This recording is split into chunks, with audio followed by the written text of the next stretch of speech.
Hoje nós vamos conhecer um pequeno trecho da história de Sansão. Acompanhe com a gente. Disse-lhe Sansão: se assim procedeis, não desistirei enquanto não me vingar. E feriu-os com grande carnificina. E desceu e habitou na fenda da rocha de Etã. Então os filisteus subiram e acamparam-se contra Judá e estenderam-se por Ei. Perguntaram-lhes os homens de Judá: por que subistes contra nós? Responderam: subimos para amarrar Sansão, para lhe fazer a ele como ele fez a nós. Então 3.000 homens de Judá desceram até a fenda da rocha de Etã e disseram a Sansão: não sabias tu que os filisteus dominam sobre nós? Por que, pois, nos fizeste isto? Ele lhes respondeu: assim como me fizeram a mim, eu lhes fiz a eles. Descemos, replicaram eles, para te amarrar, para te entregar nas mãos dos filisteus. Sansão lhes disse: jurai-me que vós mesmos não me acometereis. Eles lhe disseram: não, mas somente te amarraremos e te entregaremos nas suas mãos, porém de maneira nenhuma te mataremos. E amarraram-no com 2 cordas novas e fizeram-no subir da rocha. Chegando ele a Leí, os filisteus lhe saíram ao encontro jubilando. Porém o Espírito do Senhor de tal maneira se apossou dele, que as cordas que tinha nos braços se tornaram como fios de linho queimados, e as suas amarraduras se desfizeram das suas mãos. Achou uma queixada de jumento ainda fresca à mão, e tomou-a e feriu com ela 1.000 homens. Nesse ponto da história, Israel estava sob o domínio dos filisteus. Os filisteus tinham matado a esposa de Sansão e o pai dela, o seu sogro. Então, Sansão matou muitos filisteus como vingança pela morte da sua mulher e do seu sogro. E tendo feito isso, ele se escondeu no território de Judá. Os filisteus foram ali e negociaram com os israelitas a entrega de Sansão. Impuseram que os israelitas os entregassem o seu herói. Então, nada menos do que 3.000 homens foram buscar Sansão. E chegaram ali, mesmo sabendo que Sansão poderia ferir muitos deles, se não todos eles, expuseram o caso a Sansão. E amarraram Sansão e levaram Sansão para os filisteus. E ele, apesar de tudo isso, ele não agrediu nenhum dos seus compatriotas. Ele não se revoltou, não se rebelou e não machucou ninguém do seu povo. E ele não machucou ninguém porque ele tinha consciência de que aquelas pessoas não eram suas inimigas, porque Sansão sabia exatamente quem eram os seus adversários. E isso nos dá a grande lição de que para vivermos bem, de que para vivermos em paz, é preciso que nós conheçamos quem são os nossos inimigos, para que nós não sejamos pegos por nós mesmos, enfrentando ou combatendo ou machucando o inimigo errado. E particularmente estudando esse tema, apesar de ter pregado muitas vezes que nós temos 2 inimigos, eu gostaria de compartilhar com você aquilo que está no texto bíblico, que fala que nós temos 3 inimigos diferentes e que precisamos identificá-los para não nos acharmos perdidos, combatendo em vão. Revesti-vos de toda a armadura de Deus, para poderes ficar firmes contra as ciladas do diabo. Porque a nossa luta não é contra o sangue e a carne, e sim contra os principados e potestades, contra os dominadores deste mundo tenebroso, contra as forças espirituais do mal nas regiões celestes. Nesse texto nós aprendemos que o diabo e seus anjos são, de fato, inimigos de um cristão. E ele tem 2 grandes objetivos. O primeiro dele é trazer sofrimento. E o segundo é afastar você de Deus, da sua comunhão com Deus, do seu relacionamento com Deus. E assim ele acaba por incitar pessoas para contender, te fazer o mal, te prejudicar. E elas não fazem isso só por possessão ou por opressão, mas elas fazem isso também por sugestão. E assim nós nos vemos combatendo pessoas quando, na verdade, nossa luta não é contra essas pessoas. E o inimigo acaba também usando situações para nos fazer contender em vão, a esmo. E ele aposta nas nossas reações quando arma certas ciladas. E, dependendo dessas reações, nós nos vemos perdidos, frustrados, tristes, por combatermos aquilo que não é o bom combate. Se você continuar lendo esse texto, você vai observar algo muito interessante. Portanto, tomai toda a armadura de Deus para que possais resistir no dia mau, e depois de terdes vencido tudo, permanecer inabaláveis. Estai, pois, firmes, cingindo-vos com a verdade e vestindo-vos da couraça da justiça.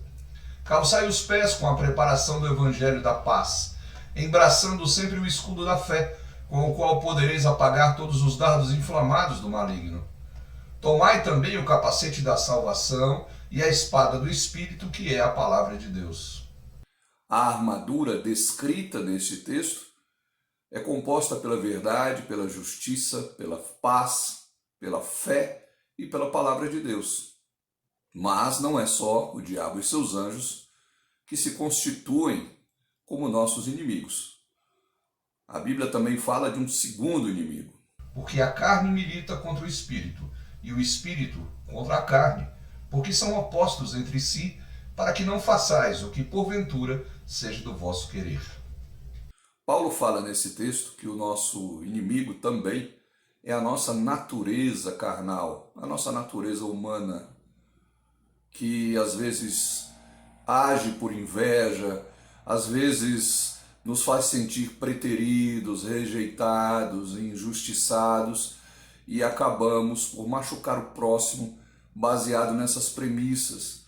A nossa natureza nos faz ter sede de vingança, ela às vezes não consegue perdoar, não consegue confiar na justiça divina, não consegue colocar aos pés da cruz todas as ofensas, tudo aquilo que é sofrido, e não nos deixa esperar em oração, mas faz com que nós sejamos tentados a resolver nós mesmos, por causa dessa oposição entre carne e espírito, entre a nossa natureza humana e o Espírito de Deus que habita em nós.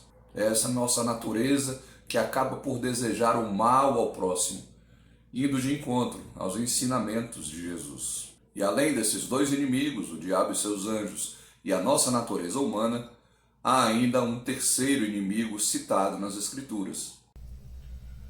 Ele vos deu vida, estando vós mortos nos vossos delitos e pecados, nos quais andastes outrora, segundo o curso desse mundo, segundo o príncipe da potestade do ar, do espírito que agora atua nos filhos da desobediência, entre os quais também todos nós andamos outrora, segundo as inclinações da nossa carne, fazendo a vontade da carne e dos pensamentos, e éramos, por natureza, filhos da ira, como também os demais.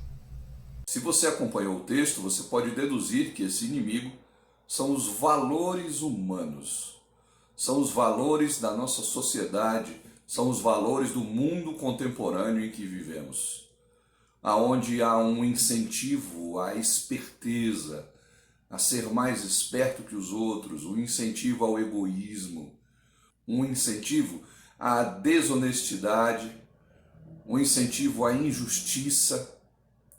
E assim, mesmo tomando cuidado com o diabo e seus anjos e com a nossa natureza humana, somos naturalmente tentados a seguir o fluxo, a fazer as coisas que todo mundo faz, a agir como todos estão agindo, a agir como nos induz as redes sociais, a televisão, a mídia, os meios de comunicação, as pessoas, os costumes, as tradições. E certos de que estamos combatendo o bom combate, como Paulo nos ensinou, tomando cuidado com as ciladas do inimigo e tomando cuidado com a nossa natureza humana, acabamos por ser influenciados por esses valores humanos distorcidos e acabamos tomando por inimigo aqueles que não são nossos inimigos. Então eu quero perguntar a você, será que a sua história não se parece com a história de Sansão?